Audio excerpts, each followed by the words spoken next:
हम इस वक्त पहुंचे हैं गाजीपुर के बीर अब्दुल हमीद सेतु पर। आज हम आपको दिखाएंगे गाजीपुर में पुलिया, जो कि बीर अब्दुल हमीद सेतु बिहार को जोड़ने वाली पुलिया है। आज हम उसी पुलिया का रियलिटी चेक करने के लिए पहुंचे हैं। कारण गुजरात के मोरवी में जो घटना हुई है, पुलिया में काफ़ी लोगों की मौत हुई है, जिसके बाद पूरे देश में हड़कंप मचा हुआ है। और आज आपको हम यहाँ का रियलिटी दिखाएंगे।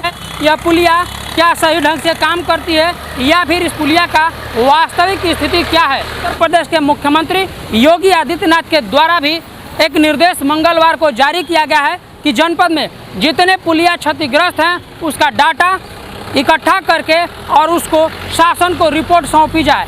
अब हम इस पुलिया के बारे में आपको बताना चाहेंगे कि 80 के दशक में यह पुलिया बनी थी, जो कि इसकी जो वजन क्षमता है वो 80 टन की क्षमता है।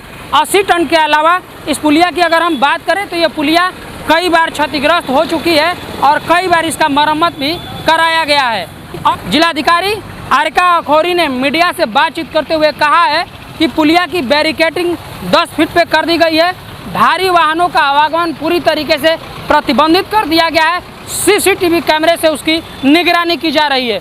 तो मैं आपको दिखाऊंगा कि ये जो 10 फीट की बैरिकेडिंग है, बैरिकेडिंग शासन के द्वारा कराया गया है। लेकिन एक सबसे महत्वपूर्ण चीज़ है वो हम दिखाना चाहेंगे कि सीसीटीवी कैमरा, जो जिलाधिकारी आरिका अखौरी ने मीडिया से बातचीत करते हुए बयान दिया कि सीसीटीवी कैमरे से भी पुलिया की निगरानी की जा रही थी, लेकिन हमने सीसीटीवी कैमरे का भी रियलिटी चेक किया तो सीसीटीवी कैमरा किस दशा में मिला है आप इस स्थिति को देखकर समझ सकते हैं कि ये कैमरा पूरे तरीक़ा से टूटा पड़ा है और ये ज़मीन पे धूल फांक रहा है। यानी कि जिलाधिकारी आरिका अखौरी का यह दावा पूरे तरीक़ा से सरासर गलत है कि सीसीटीवी कैमरे से पुलिया की निगरानी की जा रही है। हम अब अंदर प्रवेश किए हैं और आपको दिखाते हैं कि किस तरह से इस गंगा पुलिया का जो जिलाधिकारी का दावा है कि हम सीसीटीवी कैमरे से भी पुलिया की निगरानी कर रहे हैं, किस तरह से कैमरा काम करता है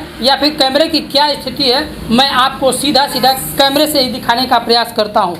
आप यहाँ पे देख सकते हैं, यहाँ पे ये सीसीटीवी कैमरे की मशीन लगी है, जो कि अंदर से तो हमें कुछ दिखाई नहीं दे रहा है, पूरी तरह से खोखला है। और ये मशीन जो लगाई गई है ये पूरी तरह से केवल 100 पीस है। यानी कि सब मिलाकर कहा जाए कि जो कैमरे से निगरानी का दावा किया जा रहा है वो दावा पूरी तरीके से हवाई है। यहाँ पे एलईडी स्क्रीन भी लगी हुई है। इस एलईडी स्क्रीन पे भी आप देख सकते हैं कि ये पूरी तरह से बंद पड़ा है, यानी कि पूर्ण रूप से ये पूरा 100 पीस बनकर रह गया है। अब हम आपको पूरे इस मामले में कुछ यहाँ पे पुलिस के लोग हैं, कांस्टेबल है, मैं इन लोगों से बात करता हूँ और जानता हूँ कि आखिर इसका क्या स्थिति है।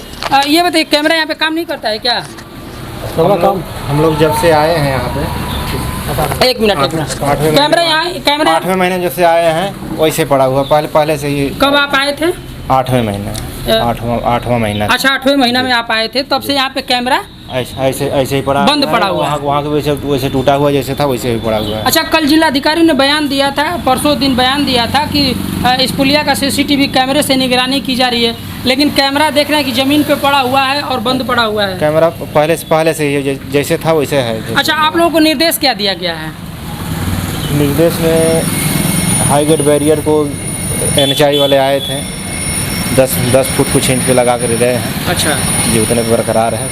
भारी वाहन का आवागमन की क्या स्थिति है? आवागमन नहीं जा रहे हैं, कोई नहीं जा रहे हैं। नहीं। तो आप देख रहे हैं कि ये लोग बता रहे हैं कि 8वें महीने में इन्होंने यहाँ पे ड्यूटी ज्वाइन किया था, तब से लेकर अब तक, अब शायद 11वां महीना चल रहा है, अभी तक यहाँ पे कैमरा काम करता दिखाई नहीं दे रहा है। यानी कि जिलाधिकारी भी इस बात से अनभिज्ञ हैं कि जो पुलिया पे सीसीटीवी कैमरे से निगरानी का दावा किया जा रहा है वो दावा पूरी तरीके से हवाई है।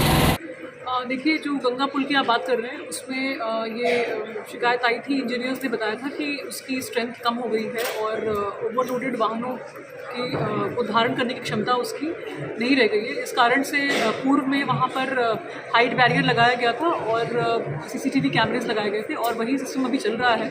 हाइट बैरियर्स हमने 10 फीट पे लगा दिए हैं और कोई भी ओवरलोडेड वाहन उस सेतु से नहीं निकल सकता है। इसके लिए हम चौकसी रख रहे हैं और सभी ट्रांसपोर्टर्स से और पब्लिक से भी यही निवेदन है कि वैकल्पिक मार्ग का प्रयोग करें।